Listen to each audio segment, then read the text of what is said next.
Est-ce que vous avez déjà eu envie de mettre en place une architecture en microservices pour votre projet? Eh bien, cette vidéo est faite pour vous. Alors aujourd'hui, j'ai eu une soudaine envie de commander un repas sur Uber Eats.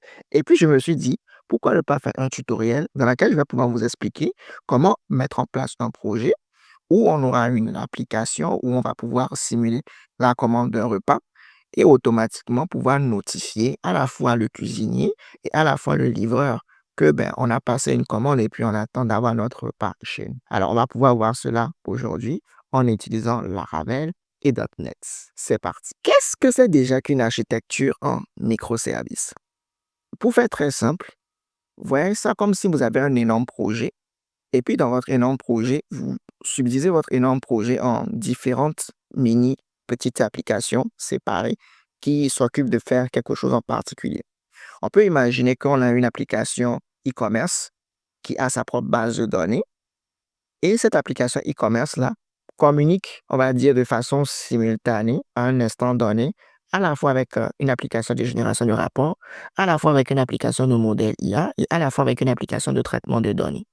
D'accord? De façon simultanée à un moment donné. Donc, on peut se dire que dès qu'un utilisateur qui est en train de naviguer sur notre application e-commerce like un produit, dislike un produit ou bien met un produit dans un panier, automatiquement, on envoie un signal à la fois à l'application de génération de rapports qui peut être fait par exemple en langage Go, qui va nous générer un rapport.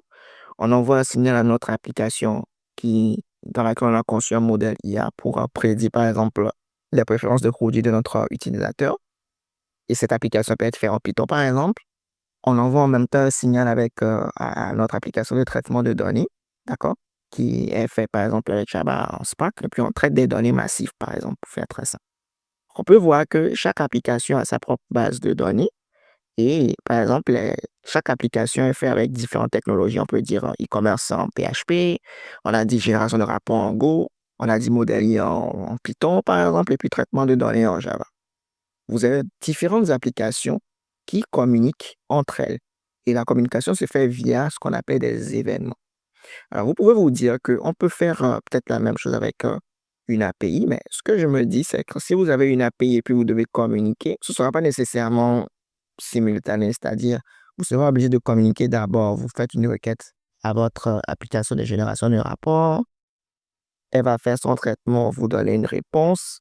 Ensuite, vous avez fait la requête à votre application IA, va faire son traitement, vous donner une réponse. Pareil avec votre application de traitement de données, va faire son traitement, vous donner une réponse. Alors que peut-être que vous n'avez pas nécessairement besoin d'avoir les résultats sur le champ. Et ensuite, peut-être que vous avez besoin d'envoyer vraiment l'information à différentes applications au même moment, genre assez rapidement. D'accord? Bon. Vous pouvez faire cela, OK, avec une architecture en microservices et on va utiliser RabbitMQ dans ce cas, par exemple, pour pouvoir faire cela. D'accord, très bien. Alors maintenant, on va imaginer notre projet similaire à Uber Eats dans laquelle on a une application que notre très cher ami Anne va pouvoir utiliser pour passer sa commande. Donc, peut-être elle souhaite commander une pizza. Donc, cette application est faite en Laravel, par exemple. Maintenant, ce qui va se passer, c'est que lorsque Anne va passer sa commande, il faudrait notifier à la fois notre cuisinier, donc le cuisinier, le restaurant, qui va nous cuisiner notre pizza, que, OK, Anne souhaite avoir cette pizza. Et puis, il faut notifier également le livreur que il faut un livreur qui va pouvoir aller récupérer la nourriture de Anne chez le cuisinier. Donc, on peut imaginer que l'application du cuisiner, d'accord, est faite en Laravel, et puis l'application du livreur est faite en .NET. Donc, nous, dans notre scope, vraiment, on a 3 différentes applications, mais l'idée, c'est d'avoir un projet qui simule à peu près comment est-ce que Uber Eats pourrait potentiellement fonctionner. Très bien. Donc, pour pouvoir simuler effectivement le fait que Anne passe une commande et puis les 2 applications, celle du cuisinier puis celle du livreur, soient rapidement notifiées, il faut qu'on utilise RabbitMQ.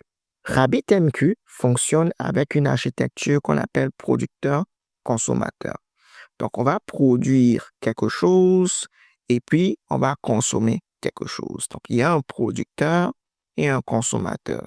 Donc, comme vous pouvez le voir ici, on a notre cher fermier qui va produire de la nourriture et on a notre très chère amie Elodie qui va pouvoir consommer la nourriture. Donc, vraiment, RabbitMQ fonctionne à peu près selon ce modèle, ce système-là. On va le détailler tout à l'heure. Donc, on a un producteur. Donc là, on a notre application, donc Anne, qui est avec notre application Ferrand Laravel. Comment est-ce que les choses vont se passer? Donc, on sait que RabbitMQ fonctionne avec un système de producteur-consommateur. Donc là, on prend le cas de la communication entre Anne et puis le livreur, l'application Laravel et l'application .NET. On va envoyer un message. Ce message, c'est ce qui est produit par notre application Laravel. Et ce message qui est produit, il faut que notre application .NET puisse la consommer. Et pour pouvoir la consommer, il faut que le message passe par ce qu'on appelle une queue, donc une file d'attente. Et une fois que le message va traverser cette file d'attente, elle va pouvoir arriver à notre consommateur. Donc l'idée ici, c'est que via cette queue, notre application Laravel peut envoyer autant de messages que nécessaire à notre application .NET. On peut envoyer autant de messages que nécessaire à notre application .NET via cette queue. Autrement dit, si on souhaite communiquer également avec l'application du cuisinier, il nous faut aussi une queue pour cela. Donc, on va avoir besoin d'une deuxième queue dans laquelle on va pouvoir distribuer des messages à notre cuisinier. Donc, on a une première queue. On distribue un message de notre application Laravel. On va produire un message de notre application Laravel, l'envoyer à notre application .NET. Donc, le message peut être juste « Anne a passé une commande ». Donc, on envoie le message à notre livreur.